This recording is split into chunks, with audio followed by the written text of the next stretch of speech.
PM ने आज के संबोधन में विपक्ष को भी नहीं बख्शा। उन्होंने यह ऐलान तो किया कि राज्यों को केंद्र सरकार ही वैक्सीन खरीदकर फ्री में देगी, लेकिन इससे पहले यह बताने से नहीं चूके कि राज्यों ने जो जिम्मेदारी खुद केंद्र से मांगी थी, वो जिम्मेदारी पूरा करने में राज्य कैसे नाकाम रहे।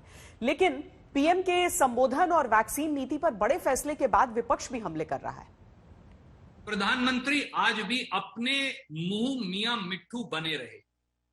अब केवल इतना ही बदलाव आया है कि 50% की बजाय 75% वैक्सीन उत्पादन भारत सरकार खरीदेगी। मोदी जी ने ये अभी भी कर दिया कि 25% वैक्सीन प्राइवेट सेक्टर खरीदेगा। उनका एक ही मकसद आरंभ से रहा है, कहीं न कहीं झूठ और भ्रम की राजनीति करना।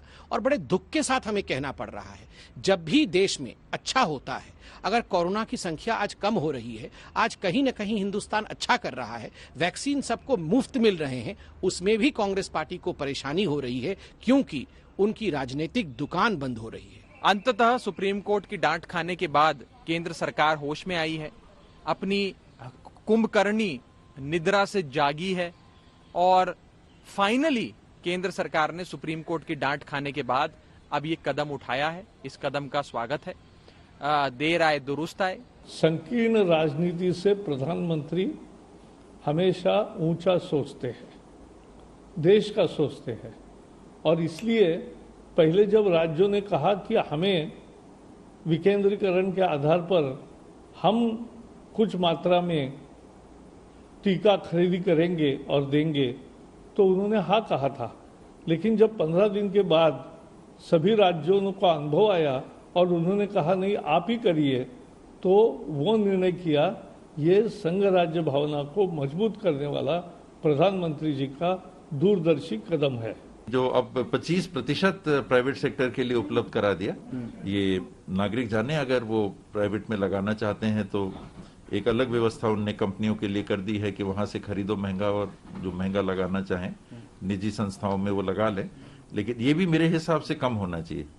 देश में इतने भी अमीर नहीं हैं जिनको 25% में खरीद के लगाना पड़े। मैक्सिमम ये होना चाहिए 10%।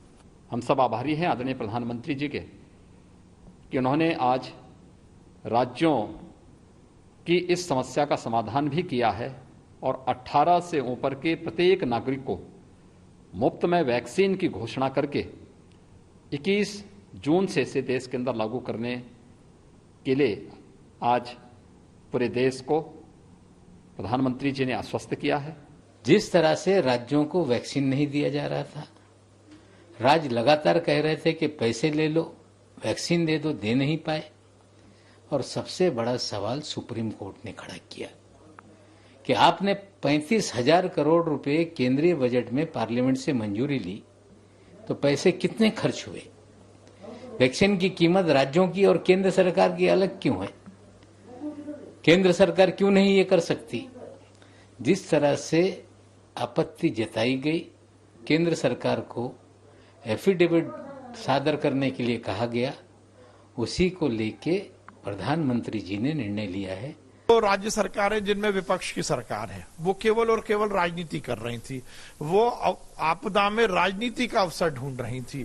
तो ये सरकारें, कांग्रेस, खासकर कांग्रेस के नेता आज जो वैक्सीन की बात कर रहे हैं, यदि इस देश में वैक्सीन को लेकर जनता को गुमराह करने का काम किया तो वो किसने किया? कांग्रेस के नेताओं ने किया।